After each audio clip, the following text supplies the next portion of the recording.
The shade. How was it? I don't want you to use too much of your breath, but how have you been? What's it been like for you?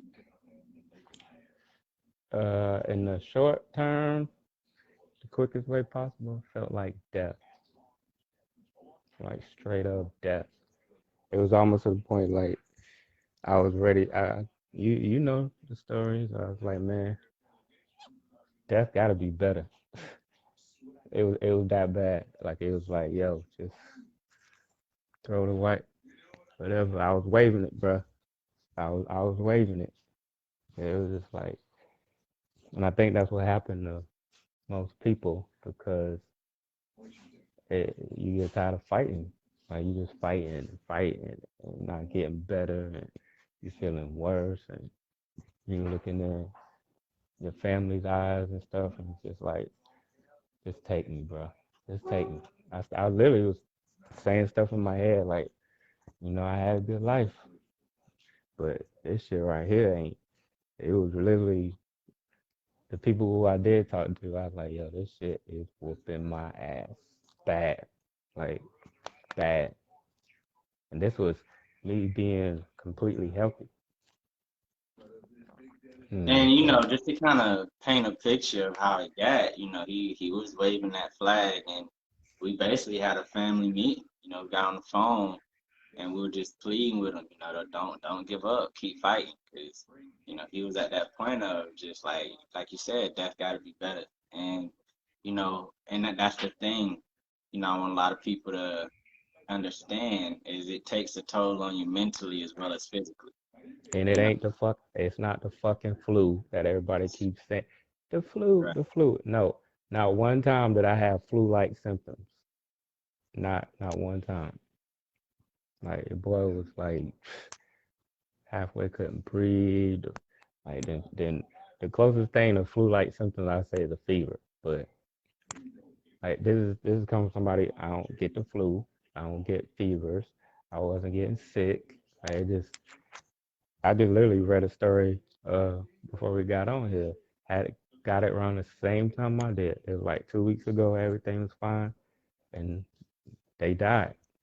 They was planning on have talking about their life and stuff. The family was, and then 2 weeks later, that person's gone. So that's just the real. Look, even now, it's still like me and Anna went for like a mini walk today, and just feeling the heat from outside, bro. I was like, walked a little bit, got halfway there, and was like, okay, let's go back inside. It was too much, so I gotta slowly get myself like even moving. I took a shower today, bro. I probably was in there for like 5 minutes. I get out and I got one of them the things that check your breathing and your pulse at the same time, bro. My pulse was like all the way up to like 140. Like it's like I was running a mile because my body was trying to move. It felt like it was like, bro, what you doing? But yeah, it was. It's been a rough one, man. Important thing I want you to say on here is the EMT story, unless you want me to tell it. Like I said, I don't want you doing too Yeah, much talk. you go ahead and tell it, and then I just fill in blanks and stuff. Okay, so to save, his breath, because he's not out of the woods. He keeps saying it's past him, but as you can tell, it's not. But so he called the EMT because he was feeling that bad, and he was thinking, once again, this is over. And it was like what? This was like 3 days ago. Yeah, 3 days ago, he called at 911. EMT show up at the door, check all his vitals, everything checks out. Um, and then he's like, as far as taking him to the hospital, what they gonna do? And the EMT told him straight up, look, I can take you, but you're gonna be sitting in the lobby with all the other COVID patients. The lobby's backed up. There ain't no rooms. He's like, even if I take you in the ambulance, which normally gets you right in the room, that's not gonna be the case. I'm gonna take you up there in the ambulance and drop you off in the lobby. So man, hospitals are packed. I hear people saying, oh, the economy's doing so good right now and this and that. I hear you, I hear you. You know, there's two sides to every story. Um, I just want people who, and here's the thing, this ain't pushing a vaccine on nobody. You know, if you want to get it, get it. If you don't, don't. This is just saying, don't discredit this virus and make it sound like, oh, it's just nothing. Oh, it's just taking out old people. Oh, it's just like, no, come on, man. Like, as Americans, yes, we have a lot of freedoms, but we should want to do the right thing with those freedoms, and that's protect each other. You know, not be selfish in this time. The hospitals aren't packed as a joke. The government didn't put everybody in the hospital. You know, this isn't the flu that put everybody in the hospital. This is real, man. The hospitals are packed, they're overrun. This is real. This is real. Just take the precautions um, that the experts tell you to take. You know, be safe. Be safe. You know, that's all I can say. AB, what up, brother? AB, AB. what's good? What's Yeah, good? Look can like Mama just popped. Mama just popped in here too. What's up, Mama? What's up?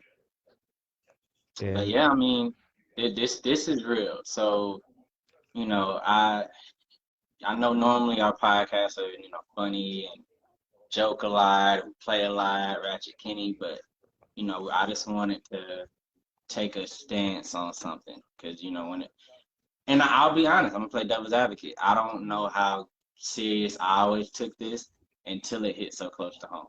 And hearing my brother speak about wanting to throw in the towel, hearing him call EMTs and what they said to him, like hearing all these stories and seeing it changed my whole perspective, and it definitely But makes you it's also the toll it took it takes on your family because it's not like hearing y'all was bad, but it's like, man, seeing Anna and Ree and Sean actually, if y'all was seeing their faces, that was another. I was like, man, I'm tired of them seeing me like this, bro. Like I ain't know, cause I always like to be the the the strong one, you know. But that was the first time, especially in my kids' lifetime, where they ever yeah. seen me But I don't down even where I think it's can't move. them thinking you weak. It was more so just fear because they knew Hmm. nothing ever puts you down like this. You always up, you always moving. So for you to go down and go down that hard, they knew that this had to be something serious. This had to be something that was that was no joke for you to, because I know when you started texting me that day and you was talking how you was talking, I knew, because I know how me and you are. We don't talk that way if we don't think this is something serious. So when you started talking the way you were talking, I knew, okay, yeah, this is for real. How Yeah, can and it was like the day I? the EMTs was because I was feeling bad, and then Anna had went and pick Ree up, and then it just like all of a sudden it just like a wave. And I remember I went in Sean's room. I was like, hey, come out here and sit with me till mom come back. He was like, all right, and he was looking at me. And I could tell, I was trying to look away and stuff, and he was looking, and I was like, hey man, he's like, call in. I was like, yeah, I called the ambulance because I was like, I ain't gonna make it by the time she come back. And then they came in, and I could tell like when Reed came in, you know, I'm sure it was like a shock for one. They pulling up to the house and then fire truck, ambulance and stuff out there. Right. And so yeah, and I'm just sitting there. They was telling me, and that is the weird thing about it. Like they check your vitals and all that and everything check out fine, but like I'm like, man, something is wrong with me though. I was like, bro, I know something wrong with me. But they were just checking, and so I was just kind of trying to calm down and breathe. But I, one thing I was fighting against, I was like, I can't go in no damn hospital because too many people go in there, and I think that kills their spirit even more too, because you can't see nobody, and then You're you just sitting in in there, there. and you there for hours. It feel like they probably it's so packed, people probably feel like the staff forget about them, and a lot of people just give up. And that was one thing. That was the main reason too why I didn't want to go in the hospital. Because I'm like, man, people go in that thing and they don't come back out. And I was like, if I'm gonna go, I'd rather go right here. I'd rather go right here.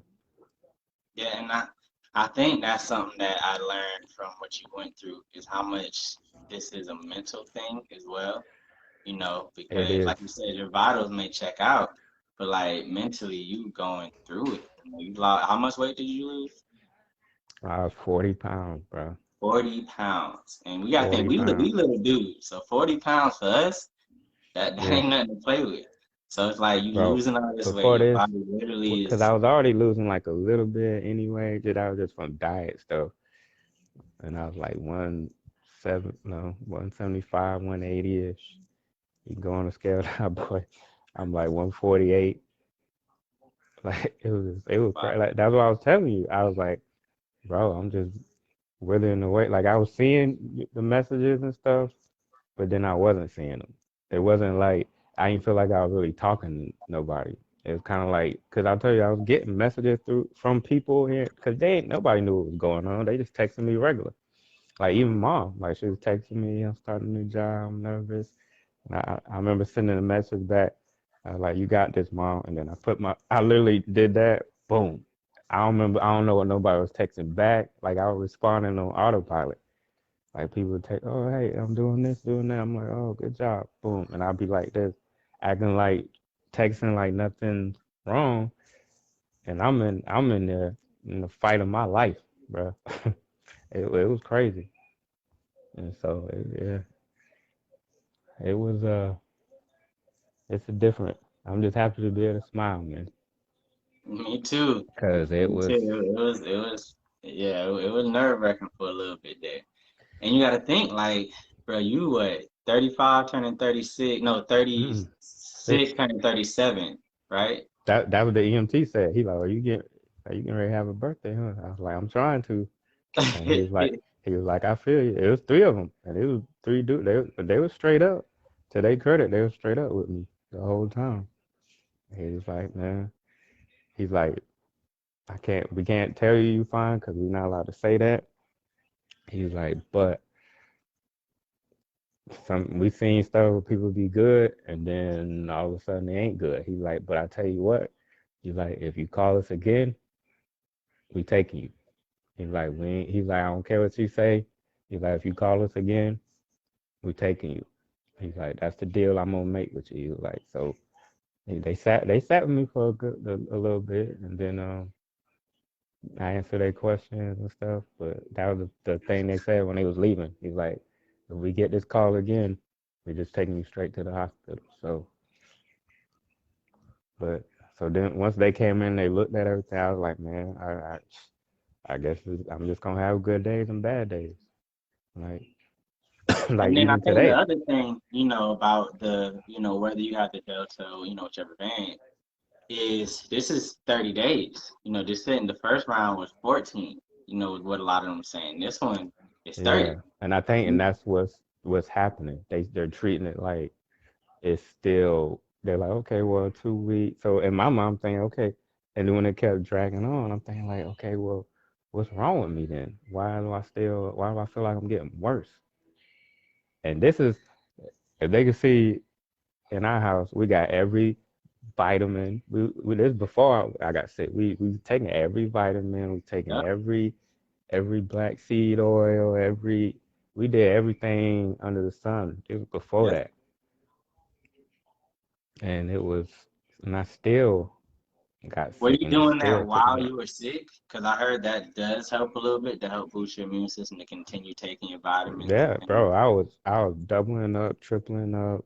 Yeah, And but then what started to happen was you taking so much like vitamins and then medicine and you can't really eat. Like it wasn't even like a nausea thing. It was like every time I tried to eat, it was just I felt tired, and then my body was like rejecting the food almost like. And so that's another thing. Then you start fighting fatigue and hunger, and even with the Ensure and the muscle milk and stuff, it'll help like just a slight bit. But then it's just like, oh, I'm hungry again. I was like, so I would try to eat like some rice and stuff. It wouldn't work. I and I go get a rotisserie. I'm like, okay, I'll get some chicken, and I'm literally sitting in the house. I'll be like, man, I wish she hurry up this food, hurry up with this food. And the food will get here. I take 2 bites, can't eat, bro. I'll be so mad. It'd be like, you gotta be kidding me. Like everything just felt it tastes nasty. That thing. And then you know me, I'm big on medicinal. That didn't work because the first time, because that's another reason why I took it for granted. Because the first time where I thought I had it when I had a little fever and stuff. Remember we was doing a podcast then, Yeah, and I had a hoodie on outside in the heat. So when I told you then, I was like, yeah, I got chills, bro. And I'm like, something wrong. I was like, so we ended it early then. Came in, took a medicinal next day. I was fine. But this one, nope. And I mean, I popped them, boom, boom, boom, and I'm sitting there, sitting there. This one was like, nah, that ain't gonna work, and it actually made it worse because it shot my temperature up even mm, more. So I took everything off, and then it went back down and things. So I was like, okay. And then I went to sleep, right? So I had a hoodie on, went to sleep, and I remember dreaming like, man, I'm so warm and toasty. I'm so warm. That literally was my dream. Like I felt so comfortable. I was under like three covers, a hoodie on. Then all I know is like 4 o'clock in the morning, and I hear Anna go, "Oh like that." So I kind of opened my eyes, and then she took my temperature. Temperature was like 103 point something. It was yeah. So she went in there, grabbed a bunch of towels, started wetting them, and she just kept rinsing, rinsing, and putting them on me. And I remember sitting there like, I like this can't be happening. But even then, my spirits was still high. This was still kind of early on. I was like, it was because I was under all that cover and stuff. So I like, she put me in the shower. So the shower ran. That still didn't take it down. So I had to sleep with like nothing on, the fan blowing all night to just even get that down. So that was a struggle to get the fever down. And then it went down and that, but then after that is when it went. It was like I fell off a cliff, bro. It was like I started looking around, I was seeing stars, I was blacking out. I felt like every time I moved, I felt like I was gonna pass out. And I think too, it wasn't even so much of trying to hide it from people, because one, it was like people can't come see me for one, so it's like I'm about to worry people for no reason. I thought at the time.